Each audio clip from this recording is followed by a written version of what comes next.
Nama Rafael Alun Trisambodo kian menjadi sorotan. Usai kasus yang menjerat anaknya, Mario Dandi muncul ke permukaan. Buntut kasus ini, publik lantas menyoroti harta kekayaan dan gaya hidup Rafael, hingga dirinya dipecat dari jabatannya di Kementerian Keuangan dan kini ditetapkan menjadi tersangka dugaan penerimaan gratifikasi oleh KPK. Rafael diketahui memiliki perusahaan bernama PT AME yang bergerak di bidang konsultasi pembukuan dan perpajakan. Kliennya merupakan wajib pajak yang bermasalah dengan pajak. Penyidik temukan aliran dana gratifikasi sebesar $90.000 Amerika Serikat. Kini Rafael ditahan seusai menjalani pemeriksaan sebagai tersangka. Diduga RAT menerima gratifikasi dari beberapa wajib pajak atas pengkondisian berbagai temuan pemeriksaan di bidang perpajakannya. RAT diduga aktif merekomendasikan untuk konsultasi dan koordinasi dengan PT AME. Sebagai bukti pemulaan awal, tim penyidik menemukan adanya aliran dana atau uang gratifikasi yang diterima saudara tersangka RAT sejumlah sekitar $90.000. Di LHKPN, harta Rafael mencapai 56,1 miliar rupiah. PPATK kemudian memblokir lebih dari 40 rekening milik Rafael Alun dan keluarganya dengan mutasi mencapai 500 miliar rupiah. Rafael pun menjawab dari mana asal harta kekayaan yang dinilai fantastis bagi seorang pejabat eselon 3 Ditjen Pajak. Sebetulnya kalau bicara mungkin dan tidak mungkin, semuanya mungkin. Karena tergantung dari apa yang dia kerjakan. Jadi seperti yang saya lakukan dengan keluarga saya, selain saya bekerja di kantor pajak, keluarga saya juga memiliki berbagai macam usaha. Nah, usaha-usaha itulah yang memberikan hasil kepada pertambahan aset ini.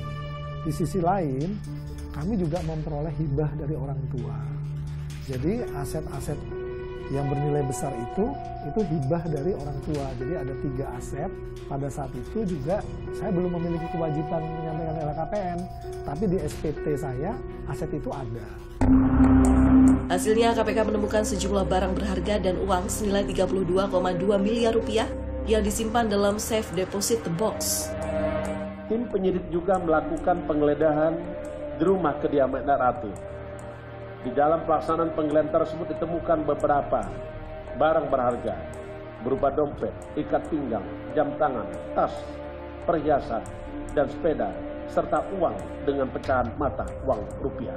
Di samping itu turut diamankan juga sejumlah uang sebesar 32,2 miliar yang disimpan oleh RAT dalam safety deposit box di salah satu bank dalam bentuk pecahan mata uang berupa dolar Amerika Serikat, mata uang dolar Singapura, dan mata uang euro. Rafael mengaku alasan dari adanya uang tunai sebesar 32 miliar rupiah di safe deposit box tersebut adalah karena ingin menyembunyikan dari istri dan anaknya, bukan untuk menyembunyikan hasil gratifikasi. Saya melihat tipikal dari keluarga saya. Istri saya dan anak saya tidak bermaksud untuk menyalahkan mereka, tapi ketika melihat bahwa saya memiliki uang di tabungan, kan itu kan tabungan pasti terbuka di rumah. Nah itu pasti mereka melihat, oh papa punya uang, yuk kita jalan ke sini, yuk kita beli ini, yuk kita ini. Nah untuk menghindari itu, saya coba uang saya simpan dalam bentuk valuta asing, saya sembunyikan di dalam SDB. Tapi SDB itu juga atas nama saya, bukan atas nama orang lain. Jadi tidak ada niat saya untuk menyembunyikan asal-usulnya, karena memang ini namanya nama saya. Jadi memang saya sembunyikan, tujuannya sembunyikan dari keluarga saya. Jangan sampai istri dan anak saya tahu. Selain itu, Ketua KPK Firly Bahuri juga menjelaskan laporan harta kekayaan Rafael yang naik sejak tahun 2011. KPK menilai dalam 8 tahun, harta kekayaan Rafael naik 24 miliar rupiah. Kekayaannya tahun 2011 kurang lebih sekitar 20,5 miliar. Di mana beliau tersangka RAT ini di tahun 2011 sampai 2012, dia adalah Kepala Bidang Pemeriksaan Penyidikan dan Penagihan Pajak Kanwil DJP Jawa Timur 1. Terus berlanjut, tadi sempat saya hitung, sampai 8 tahun itu meningkat sekitar 24 miliar. Di tahun 2019,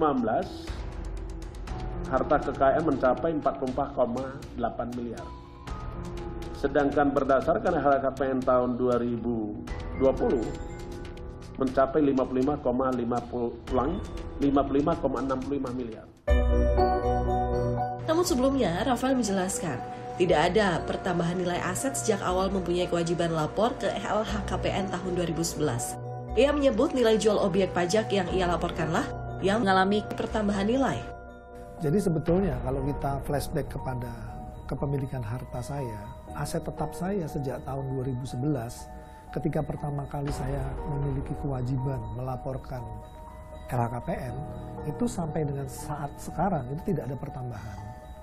Jadi pertambahan nilai itu hanya karena nilai jual NJOP. Jadi yang saya pahami selama ini adalah KPK mengharapkan LHKPN itu dilaporkan sesuai dengan nilai pasar. Nah, pemerintah mempresentasikan nilai pasar itu dengan NJOP. Jadi nilai NJOP itulah yang saya laporkan. Terkait kasus ini, mantan Wakil Ketua KPK periode 2015-2019, Laude M. Syarif menilai akan sulit membuktikan dugaan gratifikasi yang dilakukan oleh Rafael. Kan kalau membuktikannya itu memang gratifikasi atau suap itu ada kesulitan tersendiri. Nah biasanya kalau makanya waktu itu kan biasanya harus tertangkap tangan. Tetapi kalau misalnya KPK melihat bahwa ada transfer yang dilakukan melalui perbankan, itu kan bisa tercatat. Apa namanya, bisa ditelusuri, follow the money. Ya, seperti itu. Yang didapatkan sekarang misalnya itu kelihatannya adalah transfer yang bukan tunai, tetapi dari bank dan masuk ke Rafael, dan itu bisa dibuktikan oleh teman-teman KPK. Terbongkarnya kasus Rafael Alun adalah bukti kekuatan media sosial dalam membongkar sebuah isu. Rumah, kendaraan, koleksi tas, perhiasan, dan gaya hidup keluarga Rafael Alun bertebaran di lini masa. Warganet menemukan banyak kejanggalan yang mendorong aparat hukum melakukan penyelidikan. Kini, aparat hukum telah bergerak untuk membuktikan bahwa keadilan masih menjadi penjaga moral negeri ini, terutama menjaga negara dari moral jahat pejabat nakal yang rakus merampok uang rakyat.